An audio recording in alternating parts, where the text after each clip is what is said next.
नमस्ते बच्चों, कैसे हैं आप सब। उम्मीद करती हूँ कि आप सब घर पर हैं और स्वस्थ हैं।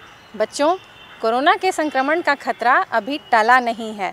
जब भी आप घर से बाहर जाएं, अपने नाक और मुंह को मास्क, सूती कपड़ा, गमछा, दुपट्टा से ज़रूर ढकें और अपने हाथों को बार बार धोते रहें या सैनिटाइज़र का उपयोग करें और भीड़ भाड़ वाली जगहों में शारीरिक दूरी बना कर रहें। बच्चों, आज मुख्यमंत्री विद्यालय सुरक्षा कार्यक्रम के अंतर्गत सुरक्षित शनिवार में आज हम लोग निमोनिया, चेचक, सर्दी खांसी, त्वचा रोग और आँखों के संक्रमण से बचाव के बारे में ढेर सारी जानकारी प्राप्त करेंगे। साथ ही इन बीमारियों से बचाव के लिए क्या करना चाहिए और क्या नहीं करना चाहिए, इसके बारे में भी हम जानकारी प्राप्त करेंगे। आज के इस विशेष एपिसोड में डॉक्टर सैयद हुब्बे अली, जो यूनिसेफ बिहार ऑफिस में स्वास्थ्य विशेषज्ञ हैं, उनसे निमोनिया से बचाव के बारे में बहुत सारी जानकारियाँ प्राप्त करेंगे और उनसे हम बातचीत करेंगे। बच्चों, आज का एपिसोड बहुत ही महत्वपूर्ण है। आज के एपिसोड में आपको बहुत सारी जानकारियाँ मिलेंगी। इसके लिए हमारे साथ अंत तक बने रहिए और बिना देर किए चलिए आज के कार्यक्रम की शुरुआत करते हैं। मेरे प्यारे बच्चों एवं शिक्षक बंधुओं, कोरोना वैश्विक महामारी से आज पूरा विश्व परेशान है। इस वैश्विक महामारी से बचने हेतु भारत सरकार अपने स्तर से बहुत प्रयास कर रही है। इसी प्रकार हमारी बिहार सरकार के शिक्षा विभाग के द्वारा 10 अक्टूबर से लेकर 30 नवंबर तक जन आंदोलन जागरूकता अभियान चलाया जा रहा है। इस कार्यक्रम को सफल बनाने हेतु और कोरोना वायरस से बचने हेतु प्रचार प्रसार सामग्रियों को जन जन तक पहुंचाया जाए। नमस्कार, आज हम लोग संक्रमण से होने वाली बीमारियां जैसे डायरिया, निमोनिया, सर्दी खांसी, जुकाम तथा त्वचा और आंखों के संक्रमण से बचाव के बारे में जानकारी प्राप्त करेंगे। डायरिया या दस्त अक्सर गंदे पानी के प्रयोग से होता है। अगर हम प्रदूषित नदी, तालाब या कुआं के पानी का प्रयोग करते हैं जिसके आसपास खुले में शौच होता हो, तो हम खतरे के दायरे में हैं। ऐसे पानी का प्रयोग अक्सर पीने, हाथ धोने, नहाने, खाना बनाने में करते हैं, तो डायरिया अथवा दस्त होने की पूरी संभावना होती है। डायरिया के कारण वायरल इन्फेक्शन, दूषित खाना, दूषित पानी का सेवन करना, किसी दवा से एलर्जी होने पर या किसी फूड से एलर्जी होने पर डायरिया होने की पूरी संभावना होती है। डायरिया के लक्षण। डायरिया में बार बार पानी जैसा मल होना, पेट में ऐंठन होना, मतली और उल्टी, बुखार, चक्कर आना, सूखा मुंह व सूखी त्वचा का होना, आंखों के नीचे काला पड़ना और निर्जलीकरण यानी पानी की कमी हो जाती है। डायरिया से बचाव के सबसे सरल उपाय हैं ORS का घोल का सेवन करना। ORS का पैकेट स्वास्थ्य केंद्र एवं मेडिकल स्टोर में मिल जाता है। इसे घर में भी बनाया जा सकता है। यह घोल शरीर में पानी के साथ साथ जरूरी पौष्टिक तत्वों की पूर्ति भी करता है। यह शरीर में नमक और पोषक तत्वों की कमी को पूरा करता है, उल्टी और दस्त में कमी लाता है, पानी की कमी को पूरा करके दस्त को जल्दी ठीक करता है। इसे बनाने की विधि बहुत ही आसान है। एक साफ बर्तन में 1 लीटर पीने का पानी 2 मिनट तक उबाल लें। उस बर्तन में 1 पैकेट ORS का पाउडर डालें। ORS के पाउडर को चम्मच से अच्छी तरह मिला लें। इस घोल को 24 घंटे के अंदर इस्तेमाल कर लें। निमोनिया। मॉनसून के समय एवं सर्दियों के मौसम में निमोनिया जैसी गंभीर बीमारी किसी भी आयु वर्ग के लोगों को अपनी चपेट में ले सकती है। हाल में वर्ल्ड हेल्थ ऑर्गेनाइजेशन WHO द्वारा किए गए रिसर्च से पता चला है कि भारत में हर घंटे निमोनिया से 45 बच्चों की मौतें होती है। यानी हर मिनट हमारे देश में एक बच्चा निमोनिया के कारण मौत के मुंह में चला जाता है। इसलिए इसका समय रहते इलाज बहुत ही जरूरी है।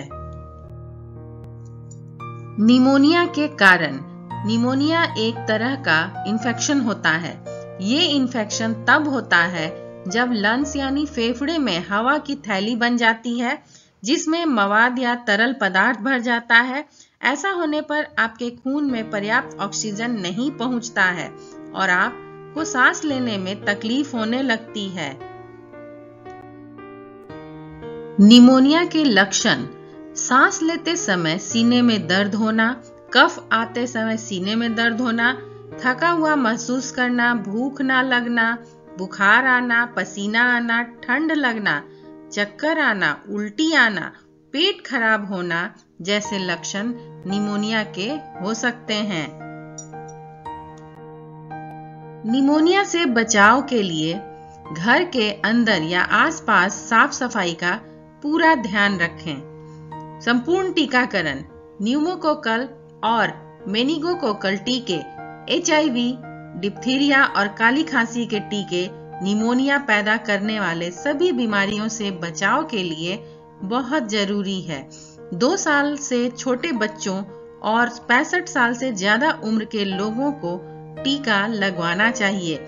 छोटे बच्चों का खास ख्याल रखें, उन्हें सर्दी से बचाएं।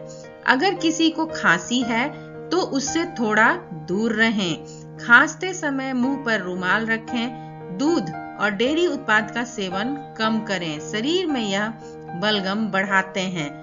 ज्यादा प्रदूषण वाली जगहों पर ना जाएं। स्मोकिंग, धूम्रपान ना करें। खुद को ढक कर रखें। ठंडी चीजें ना खाएं। आइए संक्रमण से होने वाली एक आम बीमारी सर्दी, खांसी और जुकाम के बारे में जानकारी प्राप्त करते हैं। सर्दी, खांसी और जुकाम के कारण। सर्दी खांसी तब होती है जब किसी संक्रमित व्यक्ति के छींकने, खांसने या बोलने से उसकी नाक से निकलने वाले वायरस कणों से संक्रमित वायु में आप सांस लेते हैं और सांस के साथ साथ वायरस हमारे शरीर के अंदर चला जाता है। आपको यह वायरस उन दूषित वस्तुओं जैसे कि दरवाजे की कुंडी, टेलीफोन, बच्चों के खिलौने और तौलिए से जो एक संक्रमित व्यक्ति के छूने से दूषित हो चुके हैं, उन चीजों को छूने से भी संक्रमित कर सकता है।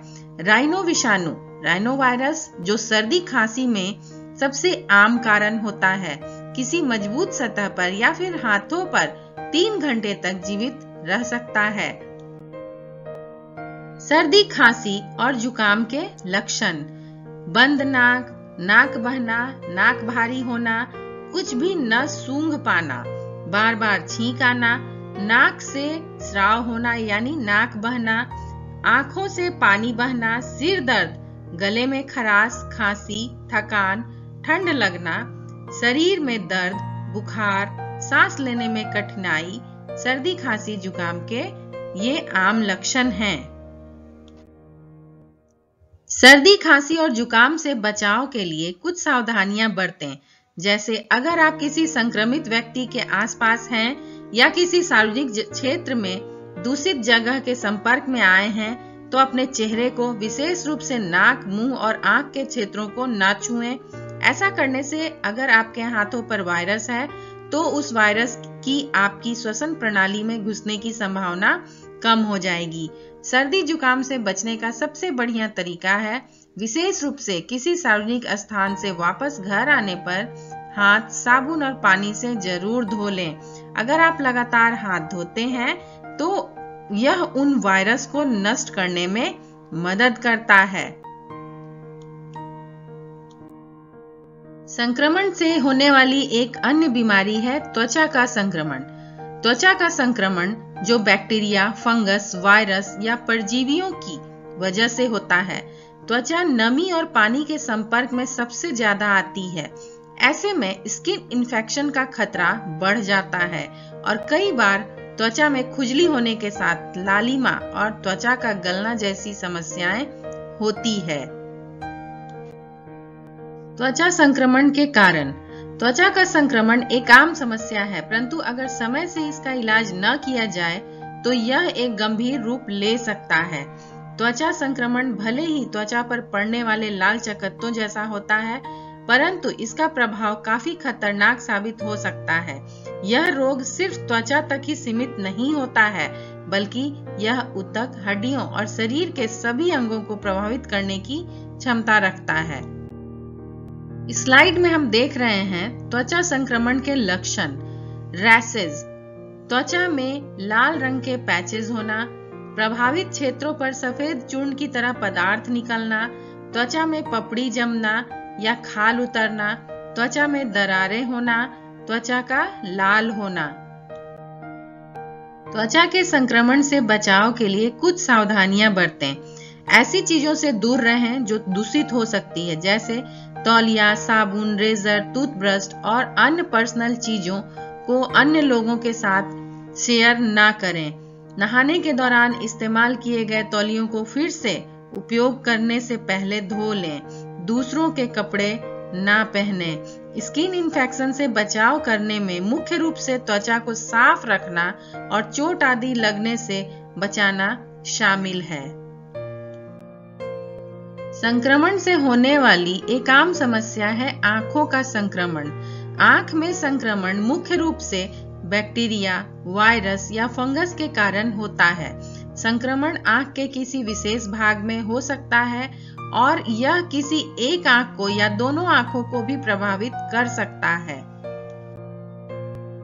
आंखों में संक्रमण के मुख्य कारण हैं ठीक से स्वच्छता न रखना, लंबे समय तक कॉन्टैक्ट लेंस का उपयोग करना, अपने चेहरे या आंखों के लिए किसी संक्रमित टिश्यू पेपर या तौलिए का इस्तेमाल करना, अपने हाथों को अच्छे से धोए बिना आंखों को छूना, आंख में चोट लगना, धूम्रपान करना और डायबिटीज जैसे रोग इत्यादि। आप देख रहे हैं आंखों के संक्रमण के लक्षण। पलकों को छूने पर दर्द महसूस होना, पलकों में सूजन व लालिमा हो जाना और उनका रंग बैंगनी हो जाता है। आंख से पीले या हरे रंग का रंगहीन पदार्थ आना, आंखों की पलकों व पलकों के बालों के पास पपड़ी जमना, खासकर सुबह के समय, एक या दोनों आंखों में कीचड़ आना, धुंधला दिखाई देना, तेज रोशनी में आंख में दर्द होना, आंख में जलन महसूस होना और अत्यधिक आंसू आना। आंखों के संक्रमण से बचाव के लिए विशेष सावधानियां रखें, जैसे अपने तौलिए, तकिए, रुमाल जैसे व्यक्तिगत कपड़ों को किसी के साथ शेयर ना करें। कॉन्टैक्ट लेंस व आंख के किसी अन्य सामान को किसी के साथ भी शेयर ना करें। अपनी आंख को हमेशा तेज हवा व धूल से बचा कर रखें। अपने हाथों को अच्छे से बार बार धोते रहें। हाथों से अपने आंखों को न रगड़ें। अपनी आंख को किसी उत्तेजक पदार्थ के संपर्क में न आने दें, जैसे केमिकल के धुएं, सिगरेट के धुएं और प्रदूषण युक्त धुआं आदि। अपनी आई ड्रॉप व आंख के अन्य दवाओं को किसी के साथ शेयर ना करें। अपने चेहरे व आंखों को ना छुएं। यदि आंखों के आसपास मेकअप करना है तो आंख को छूने से पहले और बाद में अपने हाथ को अच्छे से धो लें। आज हमने जिन संक्रमण से होने वाली बीमारियों के बारे में और उनके बचाव के बारे में जाना, उन सभी बातों को ध्यान में रखकर बहुत हद तक हम संक्रमण से होने वाली बीमारियों से बचे रह सकते हैं। धन्यवाद। मुख्यमंत्री विद्यालय सुरक्षा कार्यक्रम के प्रशिक्षण के 10वें सत्र में आइए जानते हैं निमोनिया से बचाव। निमोनिया मानसून एवं सर्दियों के मौसम में होने वाली एक आम बीमारी है। वैसे तो यह बीमारी किसी भी आयु वर्ग के लोगों को चपेट में ले सकती है, लेकिन इस रोगों से बच्चे अधिक प्रभावित होते हैं। वर्ल्ड हेल्थ ऑर्गेनाइजेशन के द्वारा किए गए रिसर्च में यह पता चलता है कि भारत में हर घंटे निमोनिया से 45 बच्चों की मौत हो जाती है, यानी हर मिनट लगभग एक बच्चा निमोनिया का शिकार हो जाता है। यह एक ऐसी बीमारी है जो कि हमारे फेफड़ों को प्रभावित करती है। फेफड़ों में इन्फेक्शन हो जाता है। निमोनिया एक संक्रामक रोग है जो बैक्टीरिया, वायरस और कवक से फैलता है। इस रोग में रोगी को बलगम युक्त खांसी, बुखार, ठिठुरन और सांस लेने में कठिनाई होने लगती है। यह बीमारी आमतौर पर सर्दियों और बसंत ऋतु में होता है। यह वयस्क लोगों की अपेक्षा बच्चों को अधिक परेशान करता है, क्योंकि बच्चों में रोग प्रतिरोधक क्षमता युवाओं की तुलना में कम होती है। और यह 2 से 3 सप्ताह में ठीक हो जाता है, जबकि वृद्ध व्यक्ति में अधिक समय लगता है। देखिए, इस प्रकार यह लंग्स को हानि पहुंचाता है। निमोनिया के कारण, निमोनिया बैक्टीरिया, वायरस और फंगस की वजह से होते हैं। इसके अतिरिक्त कुछ रसायनों एवं फेफड़ों में लगी चोट के कारण भी निमोनिया हो सकता है। बैक्टीरिया से होने वाला निमोनिया 2 से 4 सप्ताह में ठीक हो जाता है, जबकि वायरस से होने वाले निमोनिया को ठीक होने में अधिक समय लगता है। देखते हैं कि बैक्टीरिया और वायरस सूक्ष्म जीव होते हैं। ये अत्यंत सूक्ष्म होते हैं और किसी भी बीमारी को फैलाने में अहम भूमिका निभाते हैं। निमोनिया के लक्षण, निमोनिया से ग्रस्त होने पर व्यक्तियों को फेफड़े से भूरा या हरा बलगम निकलने लगता है, सांस तेज गति से चलने लगती है, दस्त, सिर दर्द, मांसपेशियों और जोड़ों में दर्द और थकावट होता है, असमंजस की स्थिति होती है, मतली और उल्टी होती है, छाती में दर्द और गहरी सांस लेने लगता है व्यक्ति, तेज हृदय गति और रात में भी पसीना आने लगता है। देखें, जैसे इस व्यक्ति को लगातार खांसी हो रही है, यह निमोनिया से ग्रस्त है। फेफड़ों में भी इन्फेक्शन देखा जा रहा है। अब जाने निमोनिया के समय होने वाले परीक्षण। निमोनिया की जांच के लिए छाती का एक्सरे और सीटी स्कैन कराया जाता है। रक्त परीक्षण अर्थात ब्लड जांच एवं बलगम की जांच भी की जाती है। बलगम मतलब खांसी के करते समय जो कफ निकलता है उसे ही बलगम कहते हैं। इसकी भी जांच की जाती है। और इस प्रकार देखिए, सीटी स्कैन हो रहा है, इसे सीटी स्कैन कहते हैं और इस प्रकार एक्सरे की प्रक्रिया होती है। अब हम जाने कि रोग प्रतिरोधक क्षमता को बढ़ाने के लिए हमें कौन से उपाय करने चाहिए। ये वो उपाय हैं जो कि हमें रोगों से लड़ने की शक्ति देते हैं। जैसे बच्चों का नियमित टीकाकरण अवश्य कराएं। माँ का दूध बच्चों के लिए सर्वोत्तम आहार है और लहसुन, प्याज और अदरक का सेवन अवश्य करें।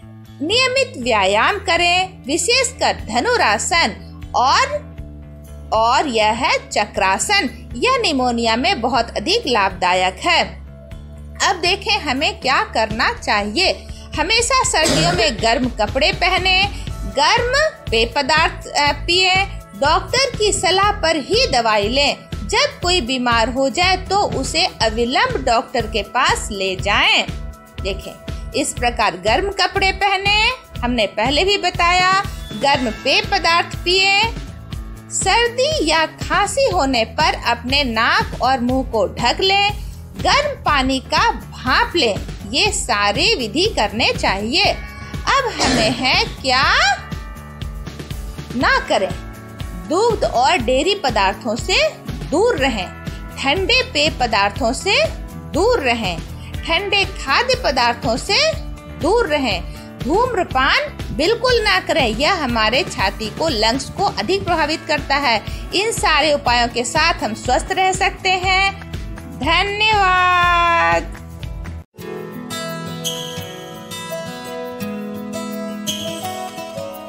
डॉक्टर्स काफ़ी परेशान होते हैं, पेरेंट्स, फैमिली मेम्बर्स भी, जब उनको स्किन प्रॉब्लम्स हो जाती हैं। उनको पता नहीं होता कि एग्जैक्टली स्किन प्रॉब्लम्स कैसी होती हैं, दिखने में कैसी होती हैं और कौन कौन सी टाइप्स की होती हैं। तो क्या क्या प्रकार है स्किन प्रॉब्लम्स के, इसके बारे में हमारे को आप थोड़ा बताएं। हम इसको एक बड़े इस पे इन्फेक्टिव एंड नॉन इन्फेक्टिव चीज़ों में हम इसको कर सकते हैं। इन्फेक्टिव वो डिजीज़ रहती है जैसे कि जिनका कॉज होता है पैरासाइटिक होते हैं, जैसे स्केबीज है, सर में जुएं पड़ना, पेडिकुलोसिस हम कहते हैं। बैक्टीरियल इन्फेक्शंस रहती हैं जो आजकल काफ़ी देखने में आती हैं हमारे ओपीडीज़ में। उसके बाद फंगल इन्फेक्शंस हैं जैसे टीनिया है, और जो वायरल जैसे चिकन पॉक्स है, मोलस्कम्स हैं। ये इस तरह से हम इसको बड़े रूप में दो में बांट सकते हैं। और नॉन इन्फेक्टिव में आती हैं छपाकी, urticaria, ichthyosis, eczemas, irritants dermatitis आती है, seborrhoeic dermatitis and lip licking वगैरह जैसे हैं, उनको हम उसमें भी डाल सकते हैं। साथ में पिगमेंटरी डिसऑर्डर्स, वो एक इस तरह से हम इनको बहुत दो बड़े विभाग देख सकते हैं। जो इन्फेक्टिव हैं वो उनका उपचार थोड़ा जल्दी हो जाता है क्योंकि उसमें एक पॉजिटिव ऑर्गेनिज्म रहता है। जो नॉन इन्फेक्टिव है इसमें कई बार थोड़ा सा लंबा समय बच्चे का ध्यान रखना पड़ता है, उसको थोड़ी देर लंबी समय के लिए दवा रखनी पड़ती है। जी सर कि पेरेंट्स को या मदर्स को, फैमिली मेम्बर्स को ये कैसे पता चलेगा कि ये स्किन प्रॉब्लम है, ये स्किन डिजीज़ है? जैसे मैंने पहले बताया कि हम इसको इन्फेक्टिव है, नॉन इन्फेक्टिव है। जैसे स्किन हमारी बिल्कुल साफ़ है, हम देखते हैं रोज़मर्रा अपना स्किन की देखभाल करते हैं। यदि कोई उसमें कोई फोड़ा है, कोई फिंसी है, वो हमें पता चल जाता है देखने से ही। या उसके ग्रोइन रीजन में कोई इन्फेक्शन, फंगल इन्फेक्शन हो जाती है, या वायरल है, छोटे छोटे दाने हो जाते हैं, या बच्चा कोई बीमार है तो उससे भी हमें कोई पता लग जाता है इसको रैश हो रहा है, उसकी जो रंग है स्किन का वो चेंज हो रहता है बाकी स्किन के मुकाबले। तो हम इन थोड़ी थोड़ी चीज़ों से हमें पता लग सकता है कि इसको कोई चर्म रोग है कि नहीं है। सर एक वो बच्चों को नैपी पहनाना अक्सर पेरेंट्स प्रेफर करते हैं जब बाहर जाना चाहते हैं, तो उन्हें उस नैपी से कई बार रैशेस हो जाते हैं जो थाइस पे, बैक पर हो जाते हैं। वो रैशेस मतलब उन्हें इतना इरिटेट करते हैं कि वो ठीक से स्लीप भी नहीं ले पाते हैं। तो ये कैसे क्योरेबल है, इसके बारे में हमारी जनता को थोड़ा सा अवेयर कीजिए कि पेरेंट्स क्या क्या ऑल्टरनेटिव इसके अलावा यूज़ कर सकते हैं जो नैपी से ना हो पाए। नैपकिन्स जो हैं आजकल बड़ा ही प्रचलन है उसका।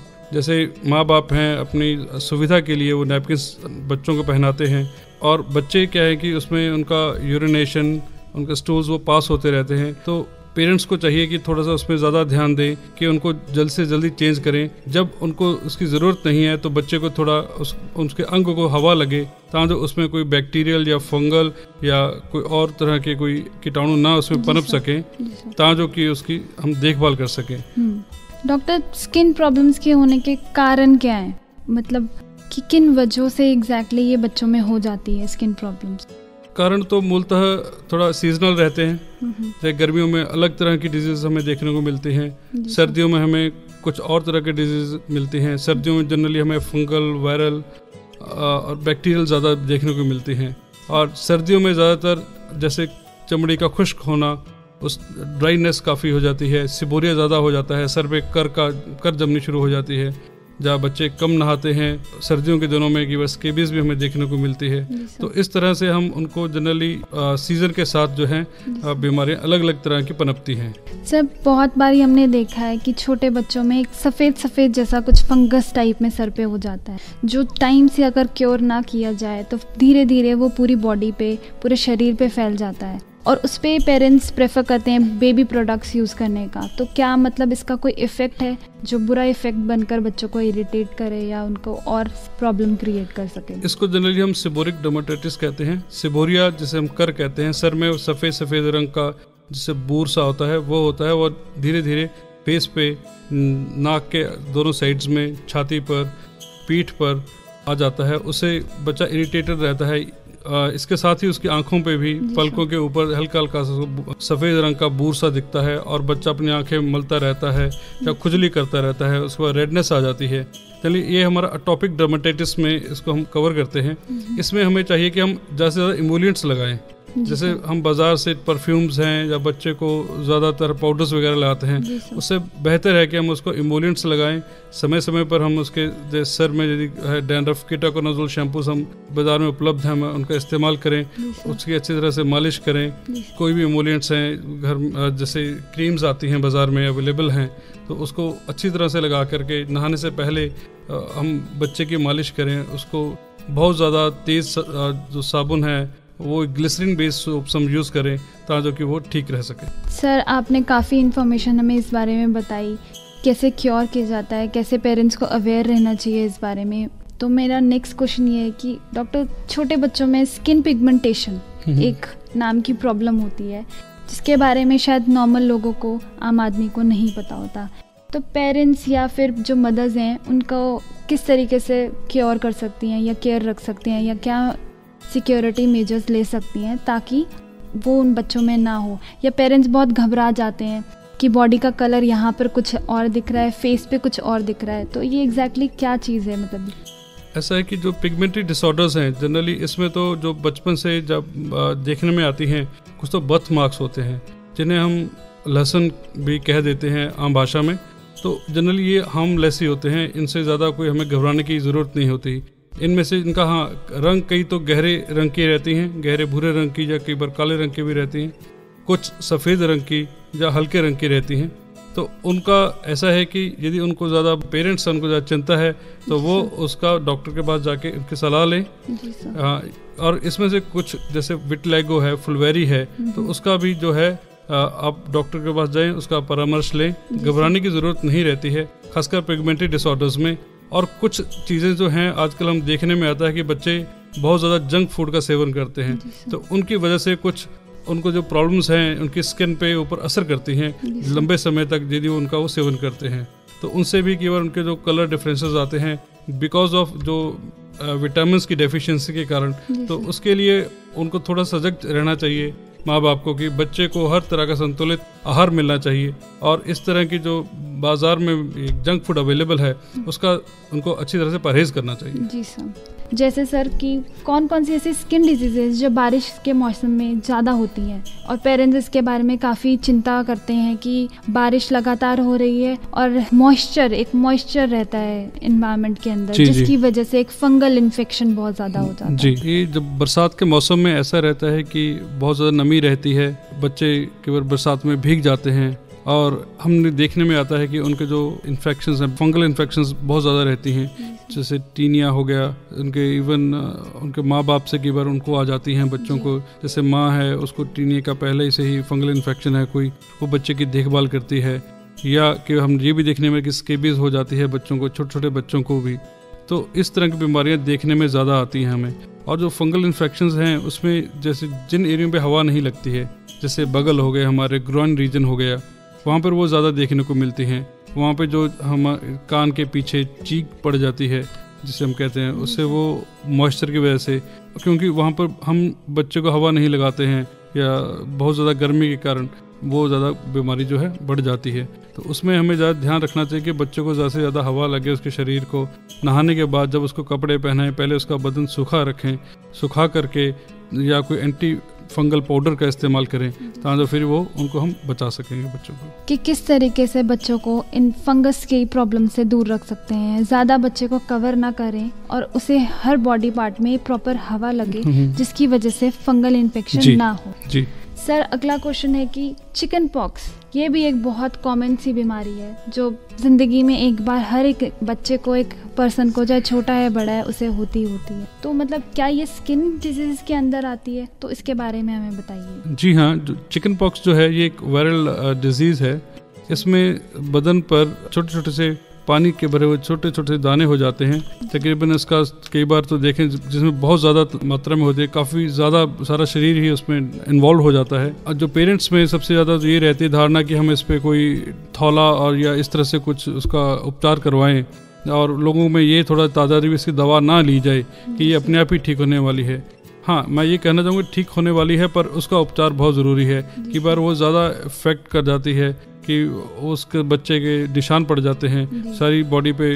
तो उन चीज़ों से बचने के लिए हमें डॉक्टर की सलाह लेनी, उनसे उसका उपचार करवाना अति आवश्यक है। जी सर, स्केबिस भी एक बहुत कॉमन डिजीज़ है, बच्चों में हो जाती है और ये कम्युनिकेबल डिजीज़ भी है।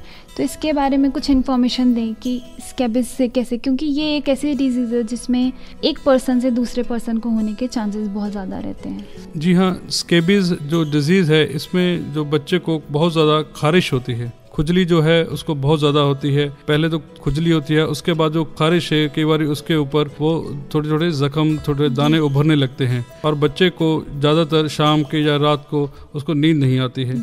और कई बार ये भी देखने में आया है कि उसके बच्चे के परिवार में उसकी माता को, उसके पिता को या कोई और घर के जो मेंबर हैं उसको भी उससे वो लिप्त होते हैं। तो जनरली वो बच्चे का उपचार करते रहते हैं, डॉक्टर के पास जाते हैं, उसी का बच्चे का है, वो अपने आप को या परिवार के दूसरे सदस्यों को वो उसका उपचार नहीं करवाते। तो ये उस बच्चे को बार बार हो जाती है, और देखने में है कि उस बच्चे के कई बार जख्म या उसके फोड़े फिंसियाँ भी बाद में हो जाते हैं। तो जनरली जैसे भी डॉक्टर उसको सलाह दें, जिस तरह से भी है, सारे परिवार के जो मेंबर हैं उनको वो उपचार करना चाहिए ताकि वो उसको दोबारा से ना हो। इनके अलावा सर कि ये तो कुछ कॉमन सी डिजीज़ थी जो स्किन से रिलेटेड थी, हमने बात की। इनके अलावा और कौन कौन सी स्किन प्रॉब्लम्स हैं जो आम लोगों को पता नहीं होती और वो इन चीज़ों के बारे में अवेयर नहीं हो पाते और गलत मेडिसिन को यूज़ करते हैं? जी, बच्चों में जो है देखने में आता है कि कई बार जो पेरेंट्स हैं उनको पता नहीं होता कि हमारे बच्चे को जैसे मलस्कम्स बहुत देखने को मिलते हैं, उसमें छोटे छोटे दाने हो जाते हैं, उनमें ना तो पेन होती है ना उसमें कुछ और किसी तरह का कोई साइंस और सिम्टम्स होते हैं। बच्चे उनको खुजाते रहते हैं, वो मौके आगे बढ़ते रहते हैं।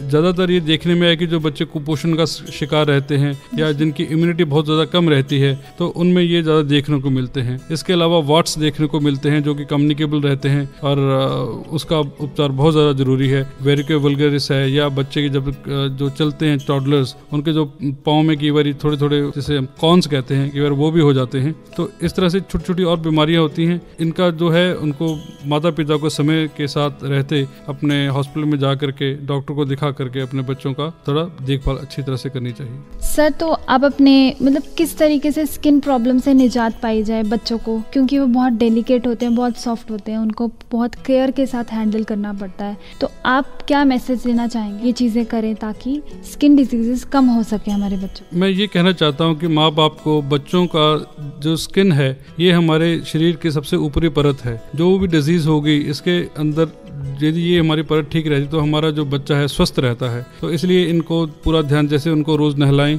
उनको बहुत ज़्यादा परफ्यूम से या और पाउडर से जो बाजार में हैं तो उनसे ज़्यादा वो उनको प्रयोग कम करें। उनको अच्छे तरह से जो उनका पोषण है अच्छा हो, उनको बाहर की चीज़ें जो जंक फूड आजकल बड़ा प्रचलन में है उसका कम से कम उनको खिलाएं और उनको समय समय पर यदि उनको लगता है कि इसको उनके चमड़ी में कोई दिक्कत है या कोई उनको प्रॉब्लम दिखती है वो समय पर अपने डॉक्टर के पास जाएँ और उसका उपचार करवाएं। Sir, we warmly thank you कि आप हमारे स्टूडियो में आए और आपने अपना इम्पोर्टेंट टाइम हमारे साथ शेयर किया, बताया कि स्किन डिजीज़ कैसी कैसी होती हैं, कैसे कैसे इसके बारे में अवेयर रहा जा सकता है और बच्चों को कैसे इनसे इजाज़त मिल सके। सर, और आपने ये भी बताया कि सिर्फ मेडिसिन से ही नहीं, पेरेंट्स को भी चीज़ों के बारे में अवेयर होने की ज़रूरत पड़ेगी, तब स्किन प्रॉब्लम से निजात पाई जा सकती है। सेल्फ मेडिकेशन इज़ ऑल्सो एक ऐसा सोल्यूशन है जो इसमें हम यूज़ कर सकते हैं और अपने नज़दीकी केंद्रों में जाकर डॉक्टर से शेयर कर सकते हैं कि क्या मेरी प्रॉब्लम्स हैं, क्या मेरे बच्चे को सोल्यूशन दे सकते हैं कि ये मेडिसिन हो। क्योंकि आजकल हमारे दिमाग में बहुत सारे मिथ भी रहते हैं कि झाड़ फूक करें, ये करें, या पुराने बुजुर्ग भी हम लोगों को ये सब चीज़ें बोलते हैं कि ऐसा करें। तो आप इस पे भी क्या सलाह देना चाहेंगे कि पेरेंट्स इन चीज़ों में ना जाएं? ये साइंस युग में अब हम यदि झाड़ फूंक या उस तरह के कुछ उपचारों की बात करते हैं तो थोड़ा सा बड़ा ही अटपटा सा लगता है। जब हमें हर सुविधा, हमारी स्वास्थ्य सुविधाएं जब हमारे घर की दहलीज के पास ही उपलब्ध हैं तो हमें उनका पूरा लाभ उठाना चाहिए। हमें चाहिए कि डॉक्टर के पास जाएं, उनसे परामर्श लें, उनकी सलाह लेकर हम जो भी उपचार है वो करें। घर में जो सेल्फ मेडिकेशन है उसको कम से कम करें ताकि हम अपने बच्चों को एक स्वस्थ जीवन दे सकें। दर्शकों एवं मेरे प्यारे बच्चों, आप सभी को मेरा नमस्कार। जैसा कि हम जानते हैं बच्चे हमारा आज और कल दोनों हैं। बच्चों का बेहतर स्वास्थ्य हमारे आज और कल के लिए बहुत महत्वपूर्ण है। बच्चों को सुरक्षित रखना एवं स्वस्थमंद रखना हम सबकी जिम्मेवारी बनती है। बच्चों को सुरक्षित रखना एवं उन्हें बेहतर स्वास्थ्य देने के लिए हमें बच्चों को बचपन से ही उनके बेहतर पालन पोषण पर ध्यान देना आवश्यक होता है। तो आज हम बच्चों के स्वास्थ्य के संदर्भ में बहुत सी चर्चा करेंगे। आज हमारे साथ बिहार यूनिसेफ पटना के स्वास्थ्य विशेषज्ञ डॉक्टर हुब्बे अली हैं। आज हम इनसे स्वास्थ्य के संबंध में बहुत सी चर्चा और बातें करेंगे।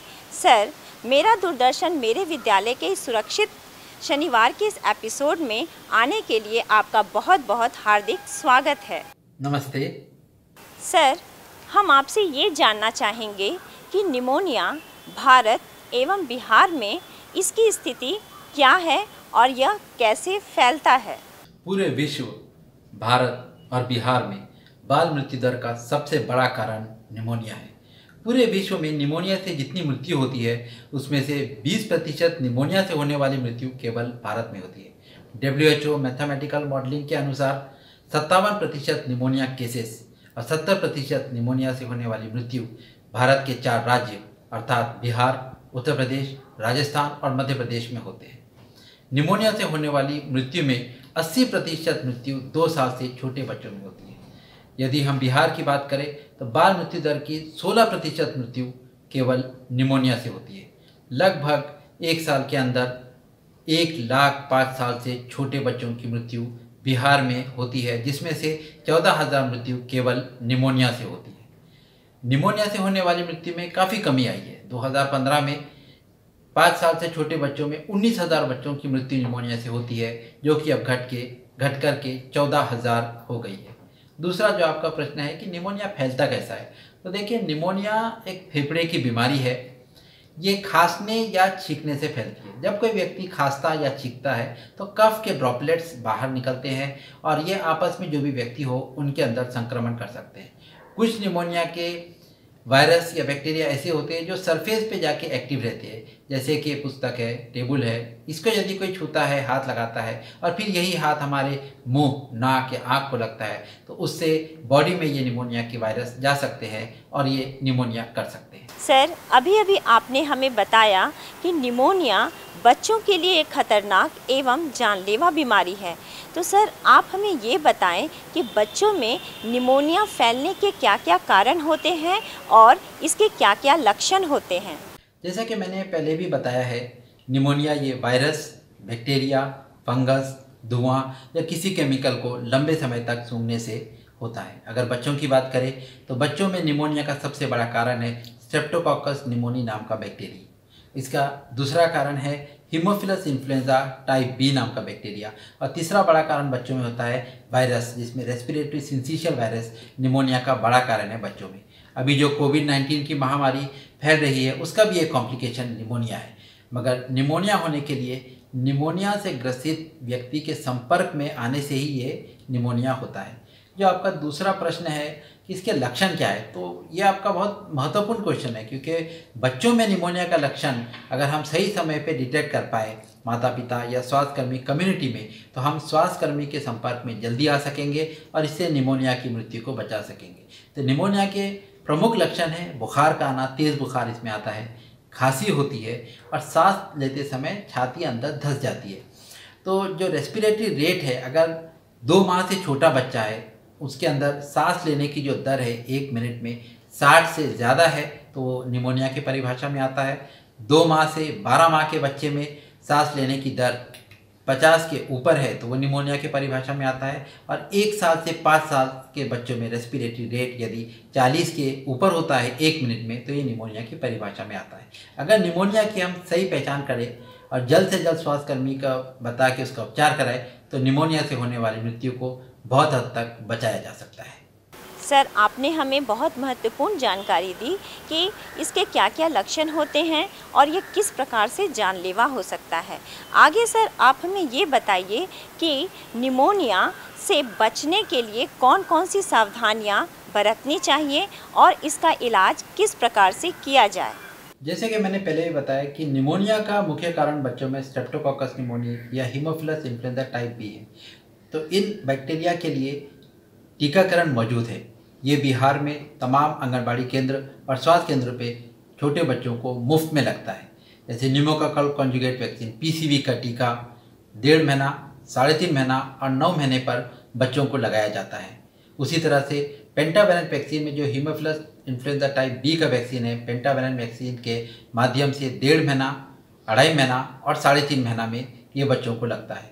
मीजल्स, इसका भी कॉम्प्लिकेशन निमोनिया है। ये टीका भी नियमित टीकाकरण में पूरे बिहार में मुफ्त में लगता है। 9 महीने पे और 1.5 साल पे इसका टीका मीजल्स का MR वैक्सीन लगाता है, मीजल्स रुबेला का वैक्सीन। इससे भी निमोनिया के ख़तरे को हम लोग बचा सकते हैं।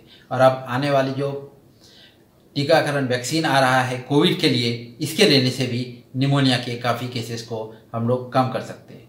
दूसरा, अपने रोग प्रतिरोधक शक्ति बढ़ाने के लिए फल जैसे कि विटामिन सी युक्त जो फल होते हैं, संतरा, मौसम्बी, अंगूर, ये फल खाने से, गुड़ की चिक्की खाने से, इन सब चीज़ों से जो कार्यक्रम चल रहा है विप्स का, weekly iron folic acid supplementation जो स्कूल के बच्चों को दिया जाता है, इससे सब रोग प्रतिरोधक शक्ति बढ़ती है। इससे भी निमोनिया से बचा जा सकता है। और बच्चों में खास करके निमोनिया की पहचान, उसके लक्षण अगर हम लोगों को आपस में पता होंगे क्या है, स्वास्थ्यकर्मी से, आशा बहन जी से, आंगनबाड़ी से संपर्क करके अगर हम देखें, अगर बच्चे में निमोनिया के लक्षण आ रहे हैं तो जल्द से जल्द स्वास्थ्यकर्मी को इस बच्चे को दिखाएं।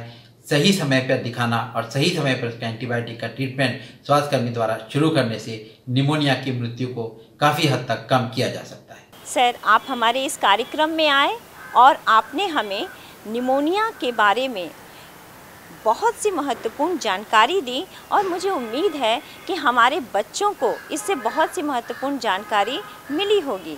तो सर, आपका हमारे इस कार्यक्रम में आने के लिए मैं आपका बहुत बहुत धन्यवाद करती हूं और साथ ही सभी दर्शकों एवं बच्चों को भी मैं धन्यवाद करती हूं। धन्यवाद। नमस्कार। आज हम बात करने वाले हैं चिकन पॉक्स के बारे में। दोस्तों, जनवरी के आसपास का मौसम है, ठंड का मौसम है और चिकन पॉक्स जो है मैंने देखी काफ़ी तेज़ी से आजकल फैल रही है। तो चिकन पॉक्स क्या है बेसिकली और किस तरीके से जो है इससे बचाव कर सकते हैं हम सब, एक छोटी सी वीडियो के माध्यम से आपको बताना चाहता हूं। दोस्तों, चिकन पॉक्स जो है वो एक दूसरे से लगने वाली बीमारी है। ये देखिए सर, इस तरह के जो है दाने शरीर पर हो जाते हैं। ये दाने ज़्यादातर जो है चेहरे पर, सर पर, छाती पर, पीठ पर और हाथ पैर पर होते हैं। कहीं भी हो सकते हैं, म्यूकस मेम्ब्रेन तक पे हो सकते हैं, हथेलियों पर और पैरों के तलवों तक पर भी हो सकते हैं। म्यूकस मेम्ब्रेन क्या होती है? जो हमारा माउथ है उसके अंदर जो म्यूकस मेम्ब्रेन है, मतलब जो गाल है उसके अंदर की जो सॉफ्ट स्किन है उस पर भी हो जाते हैं। यदि उस पर हो जाए तो भाई गले में बहुत ज़्यादा दर्द होता है, देख सकते हैं आप। देखिए, सबसे पहला जो इसका प्रमुख कारण होता है इसके फैलने का, वो होता है कि ये फैलती है एयर के द्वारा, हवा के थ्रू। हवा कैसे? यदि कोई व्यक्ति चिकन पॉक्स से परेशान है, बीमार है और वो व्यक्ति जब सांस लेता है तो जो उसका सांस के थ्रू उसके लंग्स से बहुत ही छोटी छोटी एयर की ड्रॉपलेट्स या खांसने पे एयर की ड्रॉपलेट्स आ जाती हैं, तो उसके द्वारा छोड़ा गया सांस वो इन्फेक्शन से युक्त होता है। अगर कोई स्वस्थ व्यक्ति उसी माहौल में, उसी के आसपास सांस ले रहा हो और वो एयर की ड्रॉपलेट्स सांस लेते हुए उसके अंदर चली जाएं, तो वो व्यक्ति जो है चिकन पॉक्स से बीमार हो जाएगा। इसके अलावा स्किन टू स्किन कॉन्टैक्ट, यानी कि जो लोग चिकन पॉक्स से बीमार हैं उन लोगों की स्किन से यदि किसी नॉर्मल सामान्य व्यक्ति के स्किन का कांटेक्ट होगा तो उसके थ्रू भी चिकन पॉक्स जो है हो सकता है। तो ये किन लोगों को परेशान करता है, किस एज ग्रुप के लोगों को परेशान करता है? दोस्तों, चिकन पॉक्स से सबसे ज़्यादा बीमार 10 साल तक के बच्चे होते हैं। ये बीमारी 90% जो है वो 10 साल से कम उम्र के बच्चों में होती है। 10% वे लोग होते हैं, किसी भी एज ग्रुप के हो सकते हैं, 15 साल के, 18 साल के, 25 साल के व्यक्ति या 35 साल के, कोई भी एज ग्रुप जो है हो सकता है। जो छोटे बच्चे हैं और वो अच्छे से खाते पीते हैं, स्वस्थ हैं, तो ऐसा भी हो सकता है कि उसके शरीर के अंदर चिकन पॉक्स का इन्फेक्शन चला जाए, उसके बावजूद भी वो बीमार ना हो। और जब से इसकी वैक्सीन लगनी शुरू हुई है तब से जो है काफ़ी ज़्यादा तेज़ी से इस बीमारी में कमी आई है। दोस्तों, इसका डायग्नोज कैसे बनता है, कैसे पता चलता है कि चिकन पॉक्स हो गई है? बेसिकली क्लिनिकली इसका डायग्नोज बनता है, यानी कि डॉक्टर जो है वो देख करके बता सकता है इजीली कि आपको चिकन पॉक्स हो गई है। अब इसमें किस तरह के लक्षण, किस तरह के सिम्टम्स पेशेंट के सामने आते हैं? बीमारी की शुरुआत जो होती है वो ऐसा लगता है पेशेंट को जैसे कि बदन दर्द है, शरीर टूट रहा है बहुत ज़्यादा, थकावट सी है, बेचैनी सी है, किसी चीज़ में मन नहीं लगेगा, पेशेंट अनकंफर्टेबल सा रहेगा, उसके सर में दर्द होगा, तो उसको ऐसा लगता है कि जैसे बुखार हो गया।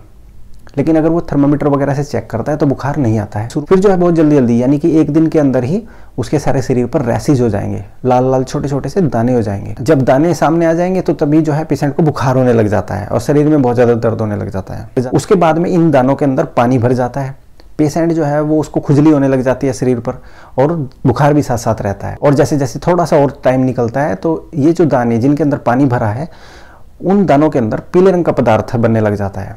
तो सारे शरीर पर जो है ना छोटी छोटी फुंसियाँ सी हो जाएंगी और उन फुंसियों के अंदर पीला पीला पदार्थ आपको देखने को मिलेगा।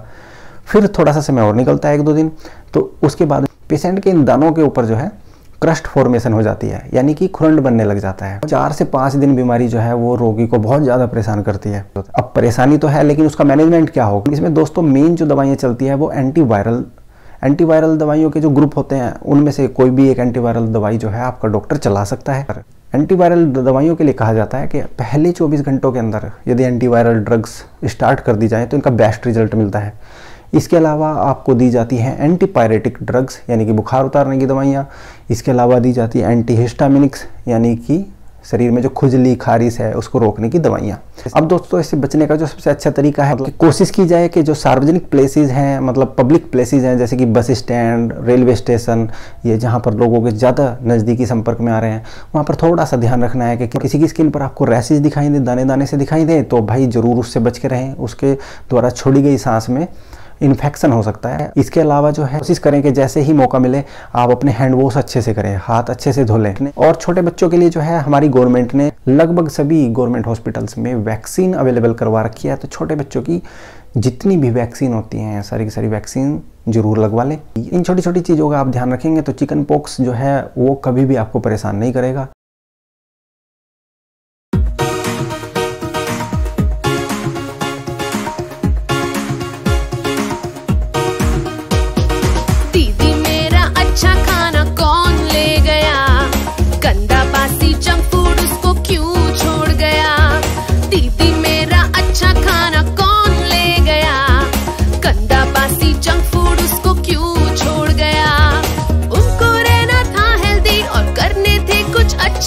जो खाते गंदा खाना तो कैसे करते अच्छे काम, इसलिए जो था अच्छा खाना उसको ले गए, गंदा बासी जंक फूड उसको वो छोड़ गए।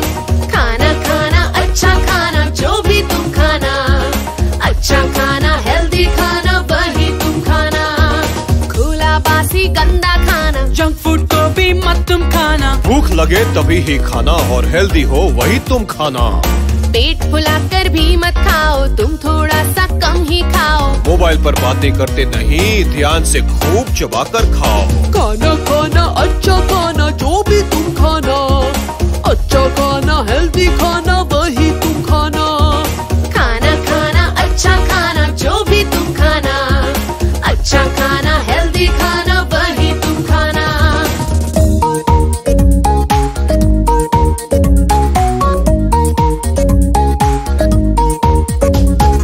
जो ना खाया हेल्दी खाना तो मिलती दवाई खाना। कमजोरी में क्या कर पाते, रह जाते सबसे पीछे।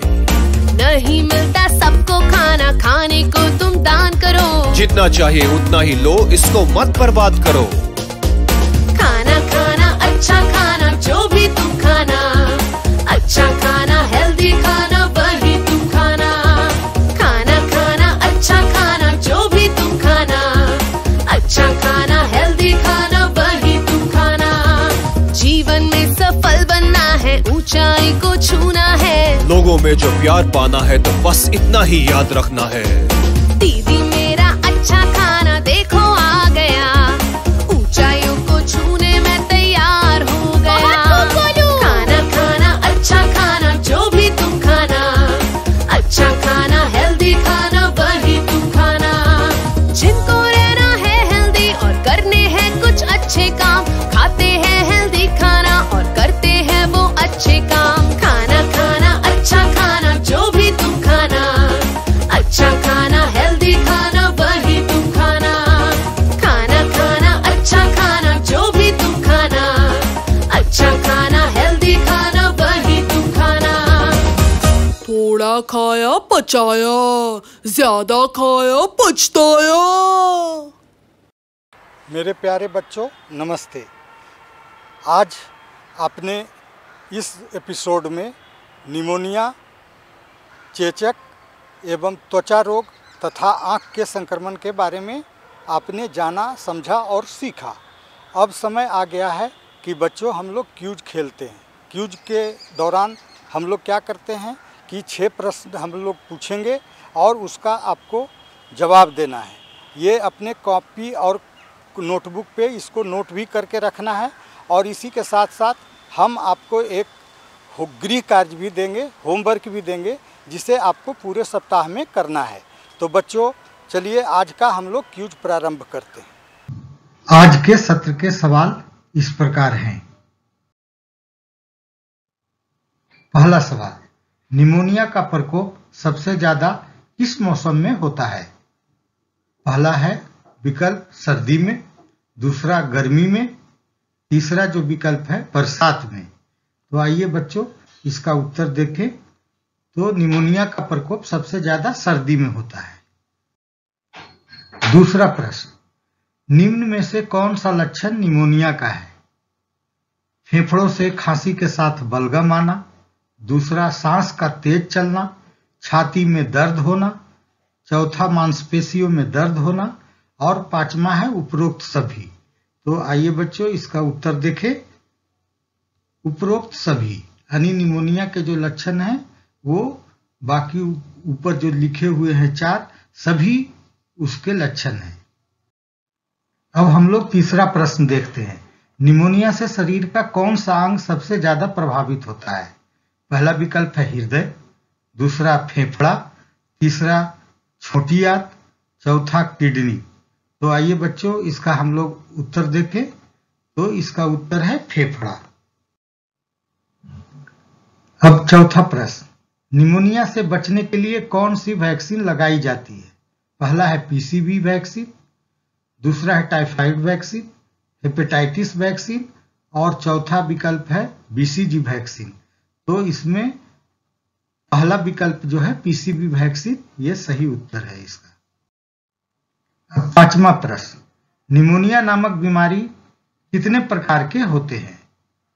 पहला विकल्प है 2 प्रकार के, 4 प्रकार के या 5 प्रकार के या 6 प्रकार के। तो इसका सही उत्तर है बच्चों 2 प्रकार के। निमोनिया नामक बीमारी 2 प्रकार के होते हैं। अब छठा प्रश्न पे हम लोग आए हैं। बैक्टीरिया के संक्रमण से त्वचा में निम्न में से कौन सी समस्या होती है? तो त्वचा में जलन होता है, दूसरा विकल्प है फोड़े फुंसी हो जाते हैं, अंगुलियों के बीच सड़न हो जाता है और या एक्जिमा हो जाता है। तो इसका सही उत्तर है फोड़े फुंसी हो जाते हैं। यही है जो बैक्टीरिया से संक्रमण होता है। बाकी जो है कुछ फंगस के कारण होता है और कुछ अन्य वायरस के कारण होता है। तो अब हम लोग 6 प्रश्न हमने पूछा। अब समय आ गया है गृह कार्य का। अब गृह कार्य आप बच्चों आज आपने निमोनिया, चेचक, सर्दी खांसी एवं त्वचा रोग के संक्रमण से बचाव के बारे में जाना और समझा। अब करना क्या है, इसके बारे में जो जानकारी मिली उसे अपने माँ पिताजी, भाई बहन एवं अपने मित्रों तथा सहपाठियों को दें। यानी जो आपको जो आज जानकारी मिली है आज के एपिसोड में, वो जानकारी को आप अपने दोस्तों, मित्रों और माँ पिताजी, भाई बहन, सारे अड़ोस पड़ोस सभी जगह सभी लोगों को बताएं। तो बच्चों ये आज का क्यूज था और होमवर्क था। अब अगले सप्ताह हम एक नए क्यूज और होमवर्क के साथ आपको मिलेंगे पुनः। घर पे रहिए, सुरक्षित रहिए। धन्यवाद। नमस्ते बच्चों, आज का एपिसोड बहुत ही रोचक रहा होगा। आज के एपिसोड में आपने निमोनिया, चेचक, सर्दी खांसी, त्वचा रोग और आँखों के संक्रमण से बचाव के बारे में बहुत सारी जानकारियाँ प्राप्त की। साथ ही आपने यह भी जाना कि इन बीमारियों से बचाव के लिए क्या करना चाहिए और क्या नहीं करना चाहिए। आज के इस विशेष एपिसोड में आप मिले डॉक्टर सैयद हुब्बे अली से, जिन्होंने बताया कि निमोनिया से बचाव के लिए क्या क्या सावधानियां बरतनी चाहिए और इससे बचाव के क्या उपाय करने चाहिए। बच्चों आज के क्विज़ में भी आपको बहुत मज़ा आया होगा और आपको एक गृह कार्य भी दिया गया है, उसे आपको ज़रूर करना है। तो बच्चों आज के एपिसोड में आपने जो कुछ भी जाना, समझा और सीखा उसे अपने माता पिता, दोस्तों, रिश्तेदारों, आस पड़ोस को ज़रूर बताएं, क्योंकि यह उनकी सुरक्षा के लिए बहुत ही आवश्यक है। बच्चों अभी आपने जो कुछ भी जाना, समझा, सीखा, अगले हफ्ते हम फिर मिलेंगे एक नई जानकारियाँ, नए विषय के साथ। बच्चों तब तक के लिए आप घर पर रहें, सुरक्षित रहें। कोरोना को हराना है तो घर पे ही रहना है। बच्चों बहुत बहुत धन्यवाद और नमस्कार।